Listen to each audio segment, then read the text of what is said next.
So tonight, civil rights attorney Ben Crump is suing the city of Beverly Hills and the captain of the police department over a program called Operation Safe Streets and Rodeo Drive Task Force. Take a look at these stats right now. Beverly Hills is a majority white area with only 2% of its population being black. Still, 100% of the people arrested during this operation were people of color. 106 people arrested in total, 105 were black, and the remaining person was Latino.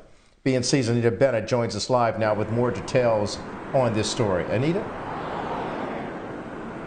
Yes, Kelly, that's exactly right. Ben Crump is one of the lawyers involved in this lawsuit. Those lawyers held a news conference earlier today, and they were joined by a couple at the center of that suit, a man and a woman from Pennsylvania. Now, this couple says that they were visiting Rodeo Drive recently when they were racially profiled by police. Take a listen. And the reason I'm here today is because I was arrested on Rodeo Drive and falsely accused for riding a scooter while being black. Me and my girlfriend was on vacation. I had to spend a night in jail. They made me pay $25,000. The arrest was traumatizing, and I definitely don't think that we deserve it at all. While Khalil was being arrested, I needed my hotel key. He had my bag. I was asking him, can I get my bag from him? I was trying to get my bag. So in the midst of me trying to get my bag, I ended up getting arrested. It was two male officers on me, and then they wound up pushing me to the car and wound up putting my hands behind my back and arresting me. Now, the Beverly Hills Police Department does have a task force assigned to Rodeo Drive. The class action lawsuit says that department figures show the task force arrested 106 people last year. Of those arrests, 105 were black and one Latino was white. One of the arrestees was Latino.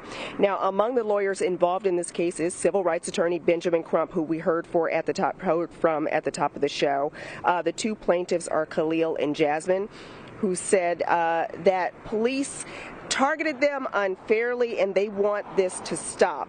Now, Benjamin Crump said Beverly Hills police do not arrest white people who are involved in the same types of activities, and he says that this is definitely racial profiling. Now, back here live, the Beverly Hills Police Department is not commenting on this class action lawsuit. Reporting from Los Angeles, I'm Anita Bennett for BNC. We'll send it back to you in the studio. Anita, let me ask you real quickly, what's the status of that task force right now? Well, that task force is very controversial, and the lawsuit says that it was just shut down a couple of weeks ago on July 1st. Kelly? All right, Anita, we thank you for your reporting. Let's bring in right now veteran prosecutor and BNC legal contributor Paul Henderson. Paul, good of you to join us today. Ben Crump has launched this case, and he stated that they were arresting black people for being black. What are your concerns when you see this happening on Rodeo Drive with this kind of operation that if they're really trying to protect Beverly Hills and Rodeo Drive, it would be more than just black people and Latinos being arrested? Well, one would imagine, and that's why we need to have evidence-based policing that's not based on subjective criteria, which leads us to race disparities. And so, to me, while we're talking about this whole case, and I think it's interesting because while we've been having this conversation about both reform and accountability, and those are two separate things, that we continue to see the initial lead in to challenge law enforcement agencies coming from the civil track of accountability. There's always three tracks. There's civil, there's criminal, and there's administrative. But the civil track, which are lawsuits like this, are often leading the way. And we saw this in the past, as with George Floyd, with the settlement and the lawsuit that got resolved well before the criminal charges came about, and the policy reforms which follow all of these civil lawsuits as well. The interesting thing about this approach for this case in particular is that there is a new approach here in Beverly Hills with this class action to challenge this department, because for a class action, you have to have both a common interest and numerous parties based on the behavior. So I'm interested to see where the case is going to head off. And, I will say, I went to UCLA. I've been detained wrongfully in Beverly Hills. And so I was watching and paying attention carefully to this case, Kelly, just to see which direction it's going to head in and whether or not the reform that may lead from the results of this case are going to splash into the ongoing reforms in the criminal sections related to law enforcement and practices and in the administrative policy developments for the law enforcement agencies that are out there as well. Yeah, the question that comes to mind is why? If you're black on Rodeo Drive, and there are a lot of black people who walk and shop on Rodeo Drive, you've been there, I've been there, it must mean why does it have to mean, as Ben Crump says, that you're doing something nefarious? It does not, and it should not. And it reminds me and alludes to some of the practices that we've seen in other cities, like when we had the stop and frisk in New York, where officers are just acting wrongly based on race standards, not reflective in evidence and not reflective of hit records, which means that they are actually pursuing actual investigations based on evidence or information. They're just stopping based on stereotypes and presumptions that are incorrect. But there's a cost for those things. There is a cost that is paid by communities of color, and that's why we're having these lawsuits. And again, this is why we are having the calls for reform in this country right now, that communities, especially communities of color, are demanding to have a seat at the table of redefining what public safety needs to look like, including in cities of Beverly Hills, just like in the rest of the cities. We should be allowed as people of color to go wherever we want to and follow standards. And not to cut you off, you said something very key there, reform. You didn't say defund police, but you said there is a need for reform. And as you know, there's been a move for this in the Congress for the George Floyd police reform and the Justice and Policing Reform Act. But these arrests, I saw some of the video. One was Saleha Bembury, vice president of sneakers and men's footwear. He was actually stopped, and the police stopped him for jaywalking, and then questioned him and made him put his hands behind his back, took his ID, and said, hey, those are some nice shoes that you've got right there. I mean, are you kidding me? Beverly Hills racial profiling. Talk to me about the history of it.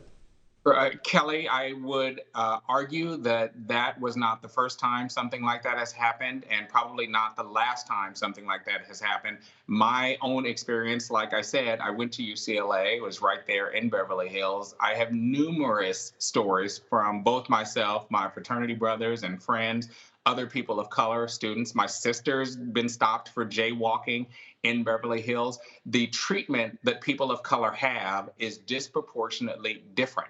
And that's not an opinion. Those are just facts. And we don't need to wonder as to whether or not Paul Henderson is telling you the truth. These are standards that are collected specifically in California under 96A records, where you can pull in any county to see what are the arrest records, what are the use of force records, and you will see, and it will prove for you, that there are race disparities in policing. That's why we're having this conversation. It's not whether or not these disparities actually exist. We know that they do. The real question is for us. The onus is, what are we going to do about it as a community? What are our elected leaders going to do about it, knowing this information? And how are we going to influence how we vote, who we support, to make sure that policing is a race-neutral project that redefines public safety, but with people of color at the table in ways that they haven't been to or haven't been at in the past. And this is all before we start unpacking the complications of defund the police, because, you know, that's a whole lecture that I'm ready to I hear you loud and clear. I'm looking forward to that lecture. But look, you know, I'm so glad you're here talking about that, because as we were talking about, it will take prominent men like a Ben Crump, like you and others, to step out, and men and women to stand up and say to the Beverly Hills Police Department, enough is enough, stop the racial profiling. I mean, I'm going all the way back to Louis Gossett Jr., who of course is an Oscar-winning actor. And I remember him telling me that he never experienced racial profiling until he went out to Hollywood back in the day to become the actor that he's become today. And there he experienced the same thing along Rodeo Drive. It's just incredible to me that we're talking about this now. So what's the next step? What has to be done to correct and right these wrongs? Well, here's the thing, and I think you just alluded to it, Kelly. We can't fix what we don't talk about. and we can't talk about what we don't know. So the more that we are sharing these stories, and I think, even this network does a great job of culminating these stories and articulating these lawsuits that heretofore passed like water under a bridge, but now they're getting an audience. Now people are feeling empowered by knowing what the experiences were for their neighbors that's similar to them, for their communities that's similar to them, or for other communities that aren't similar to them, but they see the disparate treatment. The solution is using that knowledge base to take action, and that action is making demands of reform for our elected leaders and our elected and appointed chosen leaders for public safety. That means making demands to our police departments and asking them to turn over and make transparent data associated with race disparities in policing, and then taking action to go to those police commissions and to those leaders in the police department and say, when have you updated your use of force policies? 2/3 of most law enforcement agencies in this country still have not updated their use of force policies, which means by adoptive admission, they are still involved in techniques like carotid neck restraints, like shooting at cars, like executing no-knock warrants. These are all not reflective of best practices that have race disparities baked into them that we have just adopted in this country, that it's taking too long for us to move on a case-by-case basis, but we can. We can act at a local level, we can act at a state level, and we can act at a national level, and that's part of what the George Floyd bill will do, what you were alluding to earlier. My concern with the George Floyd bill is I want it to go farther. I want the practices to be institutionalized rather than be aspirational in terms of a guideline for what enforcement could do rather than what law enforcement should do. Let's take that action at a state level. Let's take it at a local level, and let's not just wait for the heavy lifting to be taken place at Washington, D.C., when we know from lawsuits like this and from experiences like ours, from our own communities, what we need to be demanding of from leaders that are defining public safety. Paul, I appreciate you, man. Thank you for joining us today, and thank you for your insights. And also, we thank you for the compliment to BNC. We can always take that, spread the word that we're here to talk about what's happening. We don't lean to the left or the right, but we do lean black. So thank you for being here, my friend.